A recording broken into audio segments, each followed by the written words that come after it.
आज के सुंदर प्रकाशित प्रकाश के सुप्रभात में प्रभु श्री राम का स्मरण करते हुए प्रार्थना की पुष्पांजलि निवेदित करता हूँ।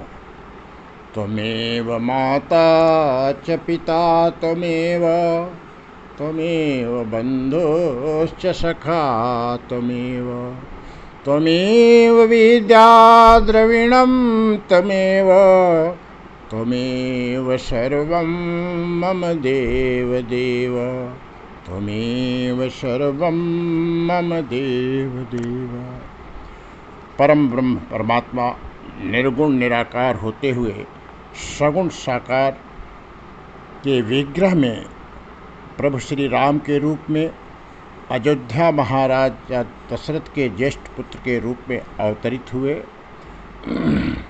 प्राणी मात्र के कल्याण के लिए पृथ्वी पर उन्होंने अपनी लीलाएं रची, जिसकी विस्तृत व्याख्या योग वशिष्ठ में की गई है।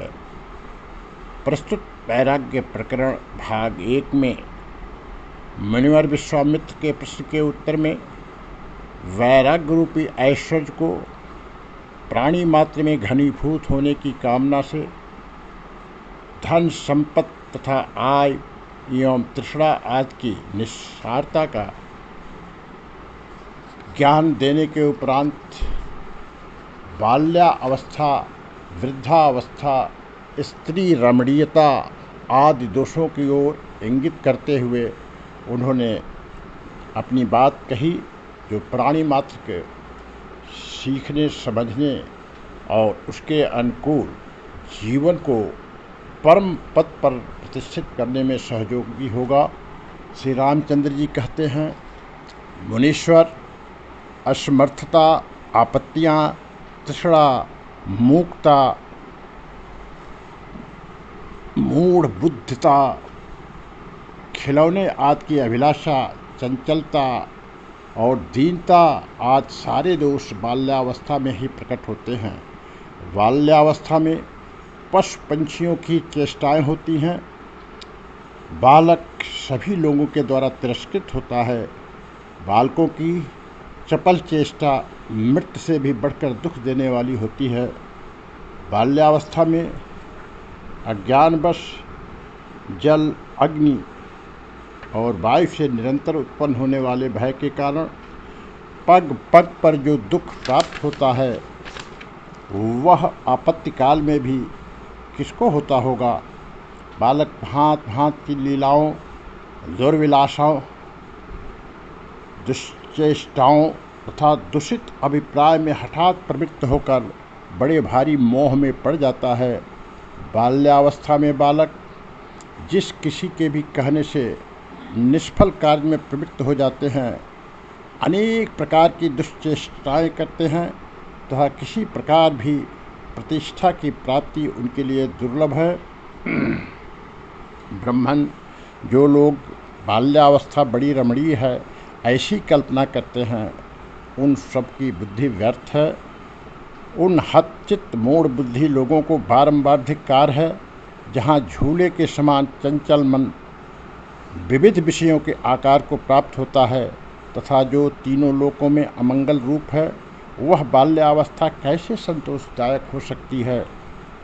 मुने, सभी प्राणियों का मन अन्य सब अवस्थाओं की अपेक्षा बाल्यावस्था में ही 10 गुना चंचल होता है। मन स्वभाव से ही चंचल है और बाल्यावस्था संपूर्ण चंचल पदार्थों में सबसे बढ़कर है। जहाँ उन दोनों का संयोग हो, वहाँ अंतःकरण में चपलता जनित अनर्थ से बचाने वाला कौन है। बचपन और मन, ये दोनों सभी वृत्तियों व्यवहारों में सदा ही सहोदर भाइयों के समान दृष्टिगोचर होते हैं। इन दोनों की ही स्थिति क्षणभंगुर है। बालक कुत्ते के समान थोड़ा सा ही खाना देने पर पुचकारने से बस में हो जाता है और थोड़ा सा ही घुड़कने या छड़ी याद दिखाने से बिगड़ जाता है या डर जाता है। वह सदा अपवित्र स्थान में ही रमता या खेलता है। बाल्यावस्था में प्राणी केवल दूसरों से डरता है और खाता पीता रहता है। वह सदा दीन रहता है, देखी और बिना देखी सभी वस्तुओं की इच्छा करता है। उसके उपरांत युवावस्था के दोष का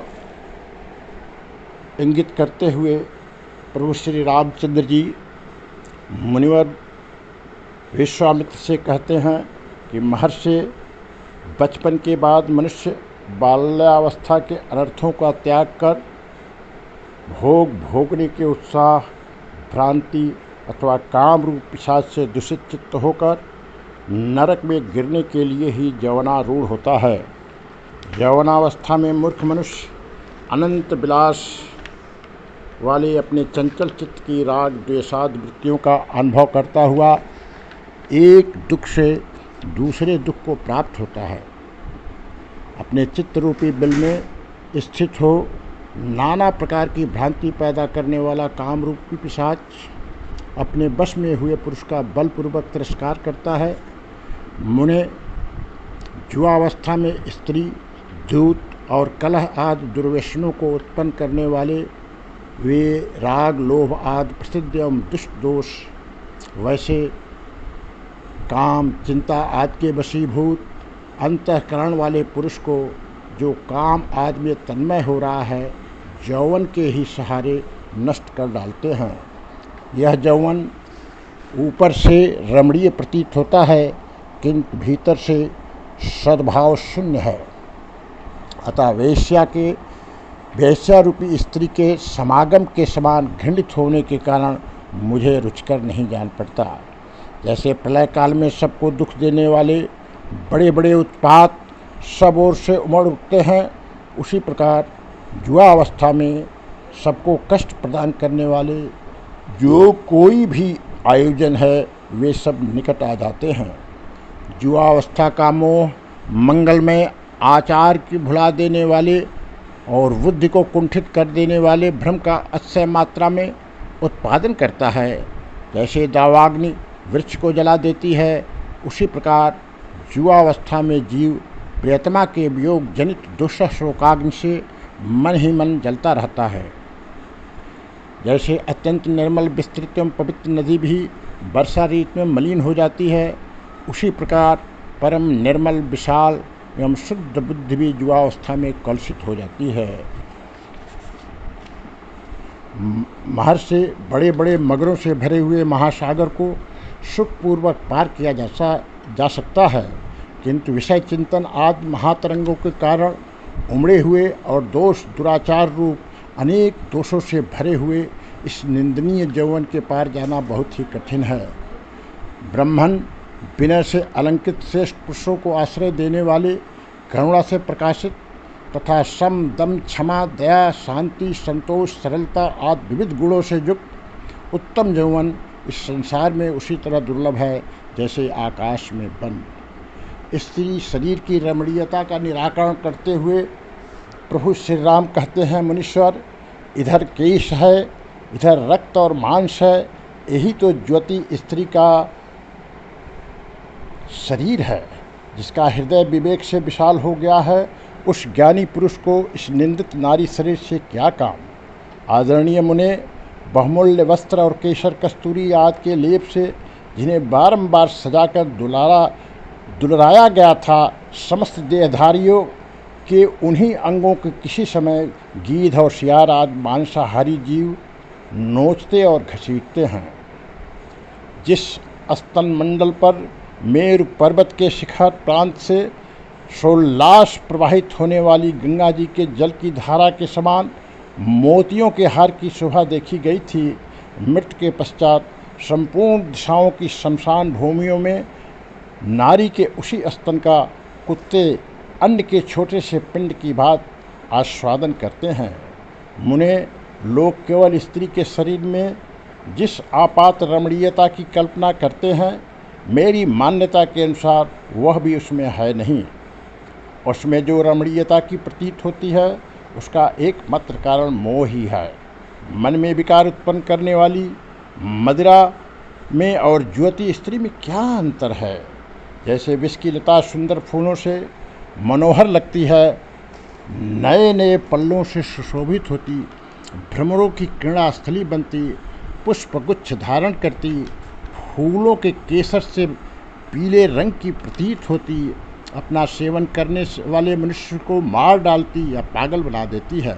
उसी प्रकार कमनिया कामिनी फूलों का श्रृंगार धारण करने के कारण मनोहारिणी लगती, कर पल्लों से सुशोभित होती, भ्रमरों के समान चंचल नेत्रों के कटाक्ष विलास का प्रदर्शन करती, पुष्पगुच्छों के समान स्तनों को वक्ष पर धारण करती, फूलों के केसर की भांति सुनहरी गौर कांति से प्रकाशित होती, मनुष्य के विनाश के लिए तत्पर रहती और काम भाव से अपना सेवन करने वालों को उन्माद एवं मृत आदि के अधीन कर देती है। वृद्धावस्था की दुखरूपता का विवरण देते हुए प्रभु श्री रामचंद्र जी कहते हैं, महर्षि, जैसे हिम रूपी वज्र कमल को, आंधी ओशकड़ को और नदी तटवर्ती वृक्ष को नष्ट कर देती है, उसी प्रकार वृद्धावस्था शरीर का नाश कर डालती है। मस्तक रूपी पर्वत के शिखर पर ठगी हुई यह वृद्धावस्था रूपणी चांदनी वात रोग और खांसी रूपणी कुमेदिनी को यत्नपूर्वक विकसित कर देती है। यह बूढ़ापा रूपणी वेगवती गंगा आयु के समान होने पर शरीर रूपी तटवर्ती वृक्ष की जड़ों को तुरंत ही काट गिराती है। तात जैसे श्वेत पत्र वाली और फूलों से लदी हुई पतली लता कुछ टेढ़ी हो जाती है, उसी प्रकार जिसके सारे अवयव सफ़ेद हो गए हैं, मनुष्यों का यह दुबला पतला शरीर वृद्धावस्था से टेढ़ा हो जाता है। काल के स्वरूप का विवेचन करते हुए प्रभु श्री राम कहते हैं कि मुनीश्वर, ये मेरी भोग्य वस्तु है, मैं इसका भोक्ता हूँ, ये भोग के साधन है। इस साधन से इस तरह भोग्य वस्तु को प्राप्त करके मैं चिरकाल तक उसका उपभोग करूँगा।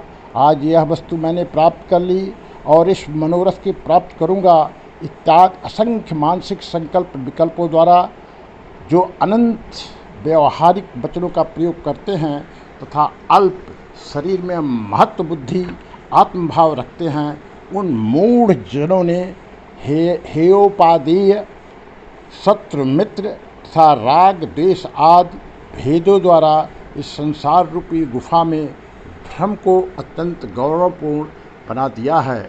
जैसे बड़वाग्नि उमड़े हुए समुद्र को सोखती है,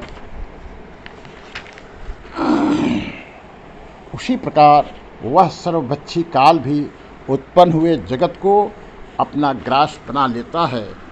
भयंकर काल रूपी महेश्वर इस संपूर्ण दृश्य प्रपंच को निगल जाने के लिए सदा उद्यत रहते हैं, क्योंकि सारी वस्तुएं उनके लिए सामान्य रूप से ग्रास बना लेने योग्य है। युग, वर्ष और कल्प के रूप में काल ही प्रकट है, इसका वास्तविक रूप कोई देख नहीं सकता। यह सब संसार को अपने वश में करके बैठा है। संसार में जो रमणीय शुभ कर्म करने वाले तथा उच्चता या गौरव में सुमेर पर्वत के भी गुरु थे, उन सबको काल ने उसी तरह निगल लिया है जैसे गरुड़ सांपों को निगल जाते हैं। यह काल बड़ा निर्दय, कठोर, कर्कश, कृपण और अधम है। काल का प्रभाव और मानव जीवन की अनित्यता का बोध कराते हुए प्रभु श्री रामचंद्र जी कहते हैं, महामुने, जब जगत में काल आदि के चरित्र ऐसे हैं, तब आप ही बताइए, इस संसार नामधारी प्रपंच में मेरे जैसे लोगों की क्या आस्था हो सकती है। मुने, इन प्रारब्ध कर्म आदि के द्वारा की हुई सुख दुख आदि रूप प्रपंच रचनाओं से मोहित हुए हम लोग किसी के हाथ बिके हुए दासों और वन के मृगों की भांति पराधीन हो रहे हैं। महात्मन, दूषित बुद्धि ने सबके अंतःकरण को व्याकुल कर रखा है। अज्ञान के कारण सभी संतप्त हो रहे हैं। राग रूपी रोग दिनों दिन बढ़ रहा है और वैराग्य दुर्लभ हो रहा है। आत्मदर्शन की शक्ति रजोगुण से नष्ट हो गई है, अतः सत्वगुण नहीं प्राप्त होता, केवल तमोगुण बढ़ रहा है। इसलिए तत्व सच्चिदानंद घन परमात्मा अत्यंत दूर हैं। जीवन अस्थिर हो गया है, मृत्यु जल्दी ही आने के लिए उत्सुक है, धैर्य शिथिल हो गया है और तुच्छ विषय भोगों के प्रति लोगों की आसक्ति प्रतिदिन बढ़ रही है। बुद्धि मूर्खता से मलिन हो गई है। शरीर का अंतिम परिणाम एकमात्र पतन ही है। देश भी विदेश सा हो जाता है और पर्वत भी बिखर कर ढह जाते हैं। फिर मेरे जैसे मनुष्य की स्थिति में स्थिरता में क्या विश्वास है? सत्ता मात्र ही जिसका स्वरूप है, वह काल आकाश को भी खा जाता है। सांसारिक वस्तुओं की निस्सारता, क्षणभंगुरता और दुखरूपता का तथा सत्पुरुषों की दुर्लभता का प्रतिपादन करते हुए प्रभु श्री रामचंद्र जी कहते हैं कि मुनीश्वर, इस जगत का स्वरूप अत्यंत अरमणीय अर्थात अभद्र है, तो भी यह ऊपर से मनोरम प्रतीत होता है।